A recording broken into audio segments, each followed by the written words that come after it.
정치 사회적으로 논란이 뜨거운 이슈에 대해 다양한 목소리를 들어보는 맞짱 토론 시간입니다. 오늘은 조국 법무부 장관 후보자를 둘러싼 각종 의혹과 논란, 여야 정치권의 충돌에 대해 토론 진행하겠습니다. 먼저 출연자들을 소개해드립니다. 제 오른쪽에 최창렬 용인대 교양학부 교수입니다. 어서 오십시오. 안녕하세요. 네, 안녕하십니까. 그리고 제 왼쪽에 신율 명지대 정치외교학과 교수입니다. 안녕하십니까. 네, 안녕하십니까. 네. 국회 법제사법위원회 여야 간사들이 다음 달 2일과 3일 이틀 동안 조국 후보자의 청문회를 열기로 잠정 합의했습니다. 그런데 여당인 더불어민주당 원내 지도부는 청문회법에 따른 시한을 어긴 것이라며 난색을 표시하고 있습니다. 9월 2일과 3일 이틀 동안 청문회를 실시할지 여부를 오늘 최종 결정할 예정입니다. 토론 시작하겠습니다. 먼저 두 분께 똑같은 질문을 드려보도록 하겠습니다. 2일과 3일에 실시하는 청문회가 국회 인사청문회법을 어겼다라고 하는 것이 지금 현재 더불어민주당 원내 지도부의 생각입니다. 교수님들의 생각은 어떠신지 듣도록 하겠습니다. 먼저 최창렬 교수님 어떻게 생각하세요? 인사청문회법에 따르면 네. 임명 요청안을 이제 국회에 송부를 하면 그리고 난 다음에 20일 내에 그 청문 보고서 채택까지 이루어져야 돼요. 그러니까 지금 이제 민주당이 얘기하는 거는 그 기한이 9월 2일까지거든요. 그러니까 이번에 이제 어제 합의한 거는 9월 2일, 3일 이틀간 열겠다는 거란 말이죠. 그러니까 네. 일단 인사청문회법 자체는 그 날짜는 이제 넘는 거예요. 그 넘는 거니까 민주당의 주장이 일리가 있죠. 지금 이제 인사청문회를 반드시 해야 된다는 것도 인사청문회법에 따라서 절차를 따라야 된다는 것이기 때문에 민주당의 주장은 논거가 있다고 보는데 지금 이제 한국당은 사흘을 주장했거든요. 네. 청문회를. 그리고 이제 민주당은 하루 정도를 얘기했단 말이죠. 그리고 청문회를 사실 계속 연기해 왔단 말이에요. 한국당은 계속 좀 무산시키려 했던 측면도 있었던 것 같아요. 그러나 어쨌든 3일과 1일이 충돌했었는데 거기에 따라서 그 절충안으로 2일을 합의했던 거거든요. 네. 그렇다면 이제 제가 아까 말씀드린 것처럼 청문회법에 따르면 9월 2일까지 청문회를 마쳐야 되는데 지금 상황이 지금 굉장히 복잡해 있단 말이에요. 지금. 그렇죠. 이제 9일날 내정된 이후에 그건 굳이 말씀드리지 않아도 말이죠. 이런 상황에서 정치적인 합의는 전 가능하다고 봐요. 지금 민주당이나 여권에서는 대통령이 그 이후에 이제 그 청문회 통과가 안 되면은 그 이제 재임명 송부를 또 하잖아요. 네. 재요청을 하는데 그 기한을 뺏었기 때문에 대통령의 권한을 침해한 거다라고 얘기하는데 보기에 따라서 그렇게 볼 수가 있겠죠. 아주 경직되게 해석을 한다면. 그러나 지금 이 상황이 여러 가지 복잡하게 얽힌 상황이기 때문에 여야가 합의했던 거라면 하루 더 넘는다는 게 이게 무슨 큰 문제가 될 것 같지 않고 이게 만약에 지금 민주당이 또 오늘 어떻게 결정될지 모르겠어요. 또 번복을 하게 된다면 문제는 더 꼬일 것 같아서 또 어제 또 여야가 합의할 때 민주당의 송기현 의원도 법률가거든요. 이제 법제위 간사인데 네. 저는 그래서 오늘 아마 합의를 번복할 것 같지 않고 다소 문제가 될 수 있다 하더라도요. 결정적인 무슨 법을 위반한 이런 엄청난 하자로 작용하지 않을 것 같기도 합니다. 네. 신 교수님께서는 어떻게 보세요? 예, 저도 동감입니다. 네. 근데 이제 만일 이것이 번복이 된다라고 가정을 했을 때에는 오늘 아침에 이제 좀 있으면은요. 그러면은 이제 야당의 반발이 굉장히 클 것 같고 정치라는 거는 사실 국민들의 생각과 여론을 생각하는 것도 굉장히 중요한 부분이거든요. 지금 국민들이 어떻게 생각하는 것인가 이 부분도 생각해야 될 것 같고요. 또 하나는 지금 여권이 그렇게 법무부 장관 후보자를 밀고 있는 상황 아니겠어요? 자, 그리고 조국 후보자 자체도 지금 청문회 하자 옛날부터 얘기했고 네. 국민 청문회 얘기도 나오고 이러지 않았습니까? 그런 상황에서는 이 후보자 자체도 지금 받아들인 걸로 저는 알고 있고요. 그리고 또 한 가지는 뭐냐면 사실 굉장히 해명할 게 많다. 본인이 이렇게 얘기를 했으니까 2일이나 3일 정도 충분히 시간을 주는 것이 오히려 그 논리에는 타당하지 않나 이런 생각이 들거든요. 그렇기 때문에 제가 볼 때에는 이틀 하는 거 그리고 이것이 물론 대통령의 권한 침해다 이런 얘기가 아까 말씀하셨지만 그런 측면이 있다 하더라도 실제적으로 그게 헌법적 사안이라서 헌법 위반하는 것도 아니기 때문에 그런 측면에서는 국민의 정서, 후보자의 생각, 여권의 주장 이런 거 다 맞거든요. 청문회 하자는 네. 것. 그래서 전 하는 것이 좋지 않을까라는 생각이 들고요. 근데 저는 낙관은 할 수 없다고 봅니다. 민주당 쪽에서. 다시 한번 틀 가능성이 있다라고 저는 개인적으로 생각하기 때문에 오늘 그건 네. 좀 두고 봐야겠죠. 그렇게 된다면 파장이 좀 크겠죠? 이거 엄청 크죠. 네. 예. 근데 파장을 그렇게 크게 두려워하지 않으면 네. 그리고 두려워하지 않을 수도 있다라고 생각을 하기 때문에 저는 한번 틀 수도 있다고 생각합니다. 네, 예. 그동안 장관이나 장관급 후보자에 대한 인사청문회가 이틀 동안 진행된 사례가 한 6차례 정도가 있었습니다. 유시민 작가의 경우에도 2006년이죠. 보건복지부 장관 인사청문회 그렇죠. 관련했을 때 이틀이 있었고요. 이 이틀 정도의 청문회면 그동안 굉장히 많은 의혹들이 제기가 됐는데 어느 정도 소명이 됐다. 이 정도 단계까지 이를 것으로 보십니까? 어떻게 전망하세요? 지금 워낙 많이 얘기가 되고 있는 것들이기 때문에 이틀 정도 하는 게 합리적일 수 있어요. 네. 하루는 좀 짧을 것 같습니다. 대개 이제 하루를 하더라도 차수 변경할 때가 많거든요. 그럼 차수를 변경하면 사실 이틀 하는 게 되기 때문에 물론 이틀은 이제 풀로 하는 거니까 차수 변경의 이틀하고는 다르긴 합니다만 지금 말씀처럼 6명쯤 돼요. 지금 이틀 한 후보자가. 그리고 이제 인사청문회 법에 따르면 3일 이내에 하게 돼 있어요.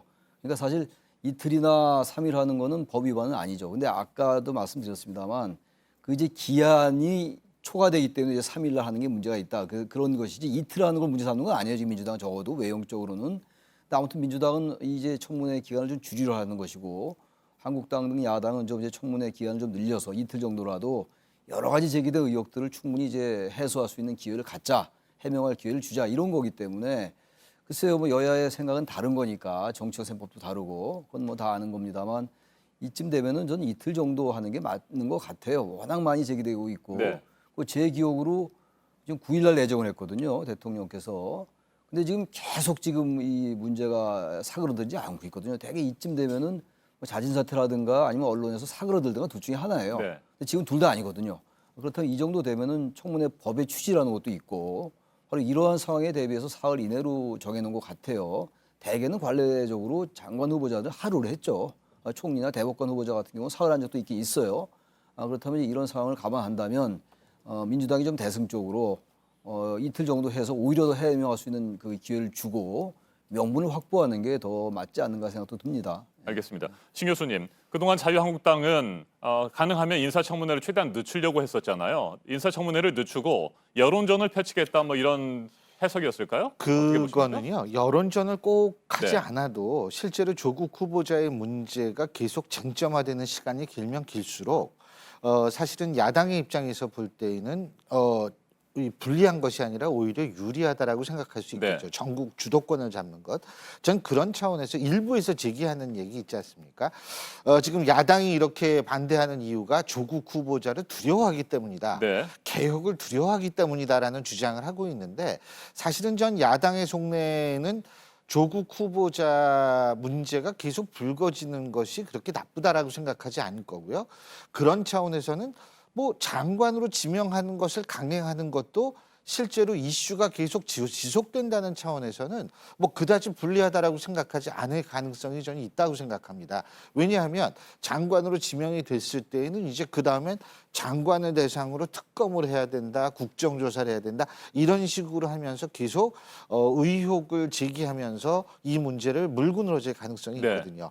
그리고 실제적으로 여론에 있어서의 적절한 호응도 있다라고 판단될 수 있는 환경이고요. 그런 차원에서는 제가 볼 때에는 이거 뭐 청문회 기간도 중요하겠지만 그 이후에 만약 지명을 강행했을 때 그때도 야당들은 지금 충분히 대비할 수 있는 환경도 됐다라고 판단할 가능성이 있어요. 그렇기 때문에 어쨌든 뭐 청문회 기간이 길면은 뭐 이슈화가 더 다양한 이슈를 제기하고 거기에 대해서 뉴스 나올 수 있는 그런 시간도 늘어나는 네. 거고 그 이후도 얼마든지 대비할 자신이 있고 지금 야당은 이런 상황이 아닌가 이런 생각이 듭니다. 한 가지만 제가 말씀드리는 게 기사 나온 거 보니까 자유한국당에서 얼마 전에 왜 장외 집회하지 않았습니까? 근데 제목이 뭐였냐면 자유한국당도 어리둥절 2030이 많이 나온 걸 보고 놀랬다는 겁니다. 그거는 사실은 뭐냐면 지금 이 사안을 바라보고 있는 평범한 국민들의 모습이라고 저는 생각을 하거든요. 야당은 그 모습을 최대한도로 유지하고 더 높이고 그것을 그대로 끌어가려고 생각을 할 가능성이 있기 때문에 제가 볼 때에는 뭐 청문회 기간뿐만이 아니라 이 문제가 계속 세간에 주목받을 수 있는 환경 오히려 야당은 자신한테 불리하다고 생각하지는 않을 겁니다. 알겠습니다. 교수님께서 여론에 대해서 잠시 얘기를 좀 해주셨으니까요. 최근에 뭐 각종 여론조사 결과를 보면 일주일 사이에 법무장관 후보자에 대한 여러 가지 뭐 지지 의견이라든지 반대 의견 이런 부분들이 큰 변화를 보였습니다. 지지하지 않는다라고 하는 부정적인 의견들이 꽤 많이 늘었고요. 이 같은 국민 여론에 대해서 어떻게 생각하시는지 좀 듣고 싶습니다. 먼저 최 교수님. 지금 이제 조국 후보자에 제기된 여러 네. 가지 의혹들, 뭐 이제 위법이냐 탈법이냐라는 논란도 하나 있고, 위법, 탈법 이런 부분을 떠나서 공정하고 정의로운가를 묻는 거다라는 이제 그런 시각이 있는 거예요. 근데 저는 후자 쪽이 좀 많은 것 같아요. 위법 탈법은 아니라 하더라도 그동안 이제 이 정권이 문재인 정권이 지향했던 바가 기회의 평등, 과정의 공정, 결과의 정의 이런 거였단 말이에요. 네. 이건 대통령께서 취임사에서 말씀하신 거거든요. 그리고 거기에 관련된 얘기도 굉장히 많습니다, 지금. 근데 아무튼 지금 여러 가지 지금 얘기되고 있는 거, 그것은 글쎄 뭐 청문회에서도 밝혀져야 되겠습니다만. 근데 이런 부분들에 대해서 특히 이제 젊은이들이 많이 분노한다는 건데, 전 너무 이렇게 젊은이다, 이렇게 무슨 세대가 막 나이가 좀 드신 분이다라고 분리한다기보다도 여론과 민심이라는 게 있어요. 여론이 결집하고 진화하면 민심이 되는 거거든요. 여론이라는 건 좀 이제 차가운 이제 머리로 하는 게 좀 여론이고, 굳이 좀 단순화시킨다면 민심이라는 거는 그거에 기반합니다만 뜨거운 가슴으로 형성되는 게 민심인데, 민심이 조금씩 글쎄요 또 변화가 있을 수도 있겠습니다만 민심이라는 게 부정적으로 갈 수밖에 없는 것 같아요. 여러 가지 제기된 의혹들이 좀 별로 공정하지 않게 보이는 것도 있고, 설령 그것이 위법이 아니고 조국 후보자가 말한 것처럼 법과 제도의 테두리에 의해서 했다 하더라도 특혜로 비칠 수 있는 부분들이 분명히 네. 있거든요. 그런 것들 때문에 여론이 악화된 거거든요. 따라서 이제 문재인 대통령에 대한 그 국정 지지도 이른바 데드크로스라고 그러잖아요. 그것도 이제 좀 바뀌었어요. 부정평가가 높아진 여론조사도 있단 말이죠. 그리고 조국 후보자를 법무장관으로 임명하는 것이 적법하지 않다, 적절하지 않다라는 게 대체로 많아요. 지금 몇 가지 여론조사들을 보면 그런 것들에 대해서 전 여권이 너무 자신들의 논리에만 집착하지 말고 그리고 조국 후보자에 대해서 물론 이제 청문회 때 해명이 된다면 문제는 달라져요. 그러나 그렇지 않다면 보다 좀 민심이 무엇인가, 민심의 향배에 대해서 성찰할 필요는 있다고 생각합니다. 네, 신 교수님께서는 국민 여론의 흐름을 어떻게 파악하고 계십니까? 지금 아까 사회자님께서 말씀하신 여론조사는 이제 중앙일보 여론조사고요. 제가 지금 사실 우리가 5개의 원칙에 대해서 지금 그러니까 예를 들면 표본 오차라든지 이런 것을 제가 말씀드릴 수 네. 있는 상황이 아니라서 일단은 이 여론조사에 대한 언급은 제 개인적인 의견일 수 있다는 점을 제가 밝힙니다. 자, 그런데 지금 이제 여론이 그렇게 된 이유에 대해서 우리가 생각을 해볼 때요. 저는 사실 이런 생각을 합니다. 지금 이제 조국 후보자 측은 아까 최 교수님께서도 말씀을 해주셨는데 자꾸 적법했다, 합법했다. 이 법적인 것을 기준으로 해서 적법했냐 아니냐 요걸 기준으로 얘기를 하는데 저는 조국 후보자의 얘기가 다 맞을 수 있다고 생각합니다. 개인적으로. 그리고 조국 후보자의 얘기 중에서 억울한 측면이 본인 분명히 있을 거예요. 저도 그거 충분히 이해합니다. 단 일반 국민들이 지금 주목하고 있는 것은 뭐냐면 말과 자신의 실제로 살아온 길이 너무나 달랐다는 네. 데에 있어서의 배신감과 당혹감이거든요, 사실은. 그리고 그게 조금 더 지나서 박탈감이 올 수도 있는 거고요. 지금 이 부분인데 이 부분에 대해서 사실은 원래 집중적으로 밝혀야 되는 거예요, 제가 생각할 때는. 근데 자꾸 나는 법을 어긴 적이 없다. 이 부분만 집중을 하면은 이거하고 똑같습니다. A를 물어봤는데 B로 답하는 것. 이런 형식이거든요. 저는 사실 그 어디서 또 그런 생각이 드냐면 어제도 이 정책을 밝혔어요. 네. 조국 후보자가 지난번에도 밝혔죠. 개혁 정책을 예, 발표했죠. 지난번하고 이번하고 근데 똑같이 언론에서 나오는 얘기가 뭐냐면 기존에 나왔던 얘기의 대부분 다시 얘기한 것이다라는 평가가 나오고 있습니다. 그건 제가 평가를 할 것이 아니라 네. 언론의 평가가 그렇다는 건데 자. 그것도 마찬가지입니다. 지금 본인에 대해서 얘기가 나오는 것은 정책을 어떻게 필 것인가가 아니라 그 이전 문제예요. 어떤 정책을 피든 간에 그 정책이 성공적이게 하기 위해선 국민들의 신뢰를 받아야 하는데 문제는 그 신뢰에 대해서 의문을 제기하는 건데 그럼 그거를 사실은 본인이 얘기를 해줘야 되는 건데 자꾸 정책을 얘기하는 것도 사실은 A라는 것을 물어보니까 B로 대답한다라는 것 그것도 마찬가지거든요. 그래서 제가 볼 때에는 물론 본인이 억울하고 여러한 것이 있으면 그것도 충분히 소명을 당연히 해야 되는 거와 동시에 국민들이 지금 어떠한 면에 있어서 상실감과 박탈감과 배신감을 느끼고 네. 있는지에 대해서도 한 번쯤은 분명하게 얘기를 해야 됩니다. 그러니까 구체적으로 얘기를 해야 됩니다. 그러니까 뭐 여권에서 뭐 다 가짜 뉴스다 지금 언론이 가짜 뉴스 흘리고 있다 이런 얘기할 때도 구체적으로 뭐가 가짜 뉴스니까 이건 이러해서 이건 가짜 뉴스다라고 얘기를 해줘야 되거든요. 근데 사실 그런 모습을 전 청문회에서 봤으면 좋겠어요. 알겠습니다. 인사청문회는 어떤 식으로든 열릴 것으로 보입니다. 9월 초에 열릴 가능성이 현재로서는 높고요. 9월 2일과 3일 이틀 동안 열릴 수도 있을 것 같습니다. 자, 더불어민주당은 야당의 의혹 제기를 앞서 잠깐 언급을 하셨습니다만 가짜 뉴스라고 비판을 하면서 인사 검증을 통해서 확실하게 진실을 규명하겠다 이런 입장입니다. 반면에 자유한국당과 바른미래당을 비롯한 야당은 반드시 인사청문회를 통해서 낙마를 시키겠다 이런 방침인 것 같고요. 뭐 쉽게 예단할 수는 없겠습니다만 두 분께서는 이번 인사청문회와 그 이후의 상황들을 어떻게 전망하시는지 궁금합니다.